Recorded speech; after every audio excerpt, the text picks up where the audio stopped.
Welcome back to episode number 2 of the English with Jenna Andrew podcast. I'm Drew. And I'm Jen. And today we are going to be talking about living in a new country and friendships. Yes. So where do we start with that? That is a great question. So we are currently living in Spain. We live in Sevilla, Spain. If you missed our last podcast, we kind of introduced that a little bit more.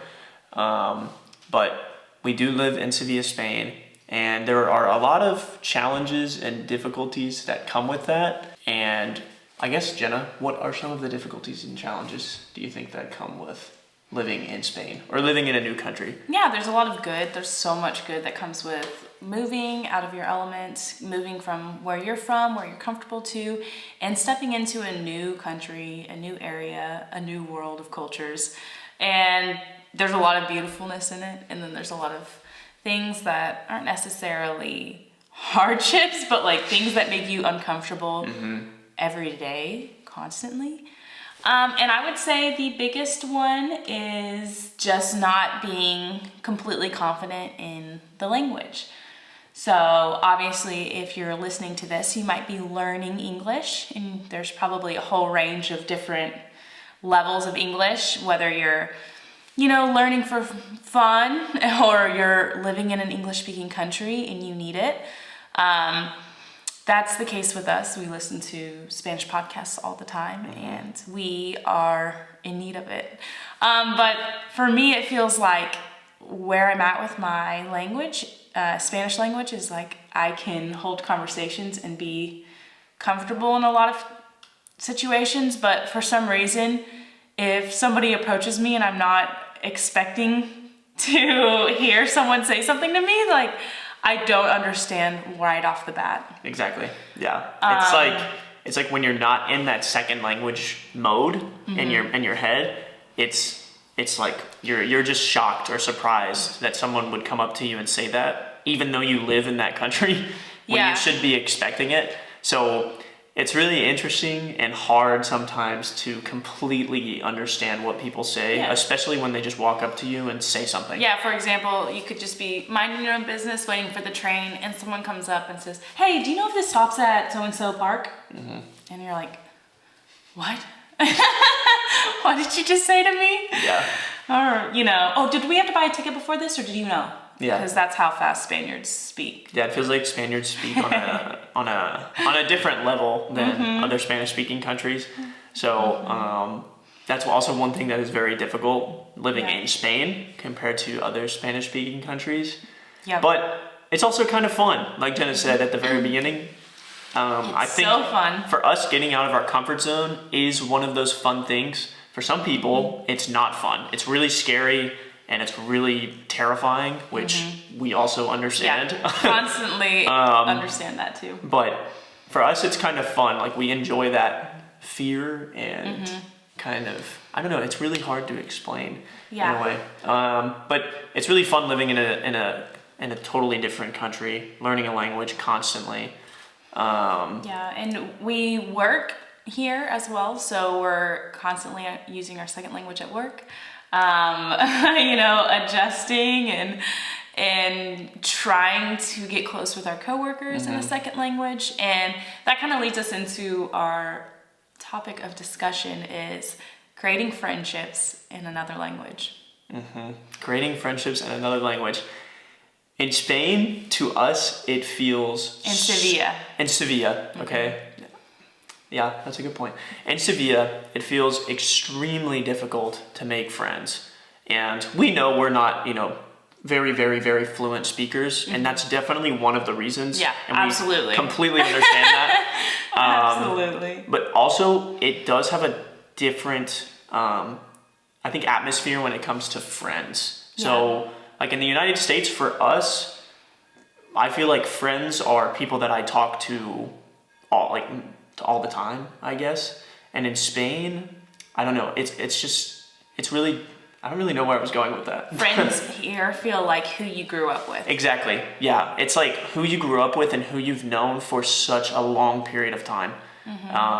Which could also just be something that we've noticed and not something that's true.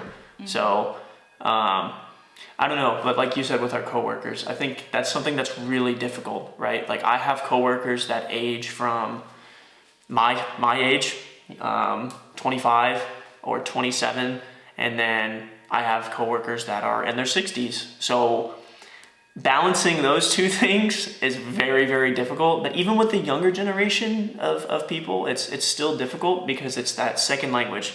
They use a lot of idioms. They use a lot of colloquials that I don't even know what they're saying. And then the accent here as well is something that's really difficult. But Yeah. So we were thinking we should be more creative with how we make friends, which we think that the best way to make friends in a foreign country is going to a language exchange. Yeah. Or there's a fantastic website, which we've been trying to use more, called Conversation Exchange. And it's completely free. And it links you up with other people that are learning your language and the other people's wanting to learn your language. No, I said that wrong. It's like, it's a language exchange, okay? That's what it is. Is it just for Spain? No. Oh, It's for all over the world. Wow. So it's an amazing tool. I highly suggest, especially if you're in the United States, there's probably so many people with so many different languages and cultures that you could really dive into. So highly recommend that. But yeah, if you're a woman though, people might try to go on a date with you. That's also true. But anyway, cultural differences. Do you think that making friends here is harder because of culture or because of language? Oh man, that's a really good question. I would say both in a way, for sure. But the culture here is very different than what we're used to, and it kind of scares us a little bit. Oh my gosh. It's all the true. Spaniards watching this. It's kind of true. It has nothing to do with specific people. It just comes down to the overall Spanish culture that we've felt. And the Lucian. Yes, and it's a little bit intimidating. It's just intimidating. It is intimidating. That's the right word. People walk around the streets with just like they're very serious, very just I'm gonna do my thing, and that's about it. And me and Jenna are very But if you stop them and ask a question, they'll like brighten up. Yeah. But it's like the immediate, outside perspective. I'm like, oh my gosh, these people are mad at me. Yeah, you kind of have to like break through the shell, if that makes sense. Yeah. Like you really have to get through the shell. Because they're very kind and helpful people, but that's the cultural thing. Because in the U.S., we a lot of times just like always are smiling, and we always like do small talk, and Yeah. And we had recently just been traveling in Guatemala. It's a really good example of a place that also is very similar to us, because they all smile and say buenas. You say hello to everyone on the street, and there's a lot of small talk. So to me, I feel like that was a perfect environment to make friends, because everybody was like so friendly and it felt similar culturally. And my language didn't hold me back as much, because I felt like culturally we got along very well. Yeah. So. And that's the other thing too, is here it's very, I don't want to say I think the way the languages work are just different in both countries, right? Yeah. Like for us, when we were in Guatemala, if we know how to say hello, how are you in Spanish, people thought we were fluent, basically. Here, they just treated us like that. I think they're just hyping us up. Maybe they're just, I don't think that's actually true, but they were just really, really. Hermano, bien hecho. And here you could give a speech and people would be like, yes, that was okay. They'll be like, yeah, that was great. But it's okay. But yeah, so that's something that's also very interesting. But we do love it here. We do. And I really do like people here. It's I just feel like in the initial creation of friends, it's there's a little bit of a cultural barrier. And either we need to get super fluent or just get it. Just go. Just go. Go full confidence, no fear. Go to language exchanges. Which we are doing on Friday. Yeah, so yeah. I think, and I think that you could easily do that as well. Which, by the way, if you're looking to become more fluent in a language, we have the perfect tools for you. Okay, go for it. I don't know why you're looking at me like I'm about to pull out a shovel. This is the tool. Anyway, I've been working on Cambly and teaching on Cambly now for, oh my gosh. I teach on Cambly. Anyway, I have been working and teaching on italki for over a year now, which is crazy to think about. And I also practice Spanish on there with a teacher. So if you're interested, I will put our links down below, or my link down below. And Jenna also teaches on Cambly, which adults can use as well. I just don't think I have a link for that. I meant to tell you that. Oh. I only have links for teachers. Anyway, we will be putting the resource, any of the resources we have in the description. Conversation exchange, any of these things that you want or need will be in the description. Andrew's personal phone number. My social security our number. Address. Our TIE number in Spain. Our address in case you're a Spaniard and you're mad. Anyway. What's next? In your opinion, what is the best way to make friends in today's day and age?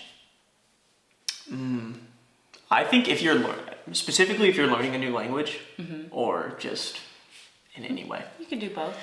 Okay, I think in one form is, luckily now we have so many pieces of technology.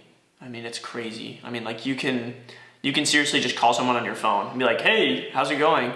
If y'all are very open to doing something like that, right? Like that's something that's really interesting to me, and I just think people are very scared of doing that, including myself. So I think the best way to do it is to really like break out of that comfort zone and just try to maybe meet people online through like conversation exchange, or even like I know people who use Reddit. So Reddit might be an interesting option, but I feel like to first get yourself out there. I feel like that's one of the best ways. And obviously depends on your circumstances. If you're living in the United States and you work kind of like a corporate job, but English is your second language, or you work online, for example, that might make it a little bit more difficult, because I feel like at work, people really like to work, but when they do have conversations with coworkers, it can get very stressful to try to understand people. But yeah. I would say for me and for anyone who's moved to a new location, or even if you're in a location and you just haven't found your friends yet, find the things that you love to do and then find it in a group setting. So being in Sevilla, I found a women's circle, I found a book club, and I found a yoga class. And so in those, I've started to like make more and more friends. We also, when we first got here, watched the World Cup with a group of international people. And it's been so good, and that's kind of how we started branching out and making friends. The like plus side to that is like there's a lot of people out there who are also looking for friends, but the downside of it, it's not really a downside, but is like usually it's not going to be Spanish speakers for us, or like Spaniards. Spanish speakers, yes, but not like Spaniards, because for this specific location, I feel like they already have their own groups, or maybe like I don't have an into it because they're probably not posted. But either way, it's still amazing to make friends that way, and you get to do what you love, and meet others through doing what you love who have similar interests. And so I've so far really enjoyed meeting people that way. But yeah, I think I seriously think just finding the things that you love to do. Like I play soccer on Sundays with some guys that aren't Spaniards.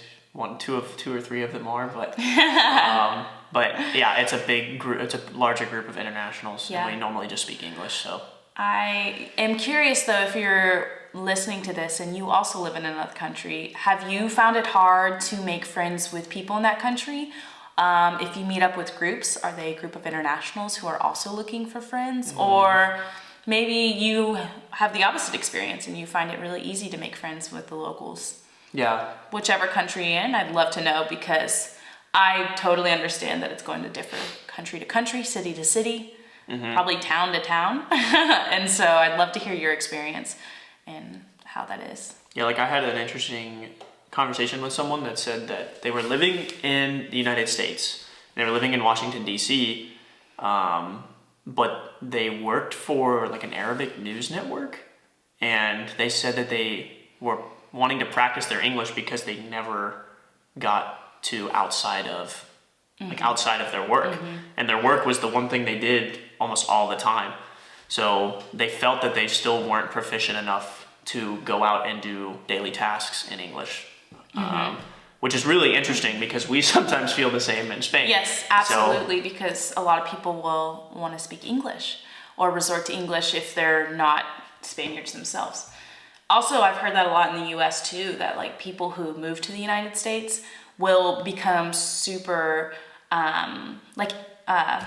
immersed in a community that like kind of they're familiar with culturally, and they'll be able to speak their language there. So like whether that's like all Spanish or Arabic or other So things many like different Italian and just anything. So people oftentimes think they're going to perfect their English, but then They kind of you get back into the rhythm of your own language and then struggle with. And they like join the bubble of their group. And that's kind of what we're trying to not do, but it's like hard to make friends outside of that bubble. Yeah, and the other thing about it too is you don't want to just forget about your culture and your language, right? Yeah. Like I definitely think that it's really fun hanging out with people from the US because you can relate on a different level, right? Because it's a fluent. And it's like you get to relax. Yeah, it's a fluent language. You understand. Yeah. Oh, you just understand me because you know it's just like it's kind of like you're home, so it's easy to talk about.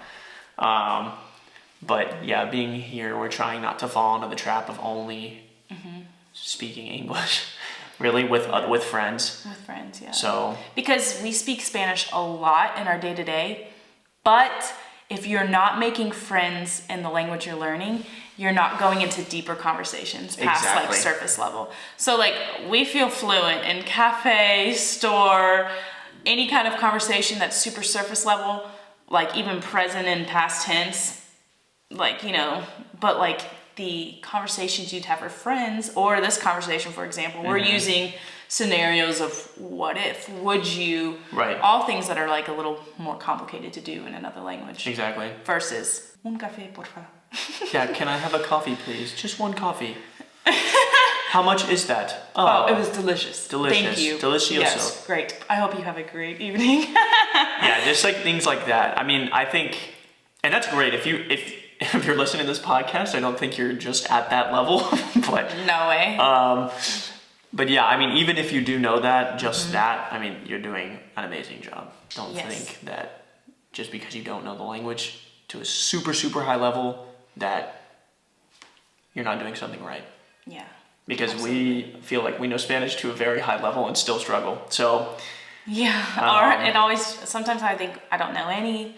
And then sometimes I think I know a lot, and then I'm like, don't know any, Yeah, and I think that's one thing that's difficult about making friends too, because it depends on the friend or someone that you're trying to get to know. Like some people speaking from us from Texas, I mean, like I have family members that speak completely differently. I mean, like I have a cousin who's like super Texan, very Southern, hard, rough accent, only speaks in idioms and colloquials and stuff like that. And then you have people like the rest of my family that don't really speak like that. So it's really interesting. It just depends on who you meet and what kind of, things that they love to do. Because that's one of the other things I was going to say earlier. Find someone who's also interested in learning about different cultures and languages, and that person will be your friend forever, especially from the United States. Because we would. I can say that right now. We'll be your friend. No. Another thing, though, I will say is it's funny because we take italki classes as well for Spanish. And we have a teacher from northern Spain. And it's great because for an hour I'm sitting with her and she says she's talking full speed. Now, if she's lying, I don't know. But she says she's talking full speed because she is speaking fast. but it's so clear and it's so beautiful, like so nice, and like for me it's like, oh, crystal clear. It's very precise. Very precise in like a very neutral accent. But then like I walk out and go to my job and it's a thick accent because we're in the south, you know, southern Spain, and we also work in a small town, and so. And then I'm like, oh my gosh, how did I listen for an hour? Because now I'm not understanding much. I'm understanding like 60%. And that's got to be the case with every language. And I guess it just comes to more and more listening. So, you know, podcasts like this one, you know? Yeah, listen to as many podcasts as you can. I honestly think that is the trick. That is the trick. And also listen to podcasts that aren't specifically for English learners, right? Like listen to news podcasts if you're interested in those kinds of things. Listen to, if you love basketball like me, like listen to sports radio in English, right? Because that kind of stuff is really crazy.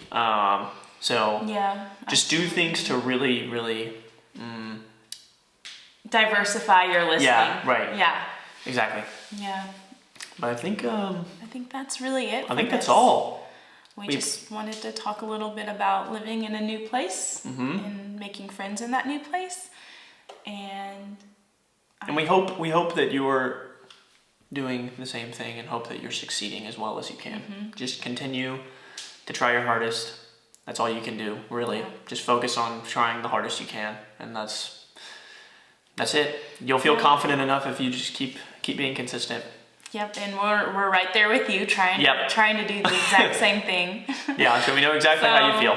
Yeah, so let us know what you thought. If you have any thoughts or you want to add anything, just drop it in the comments.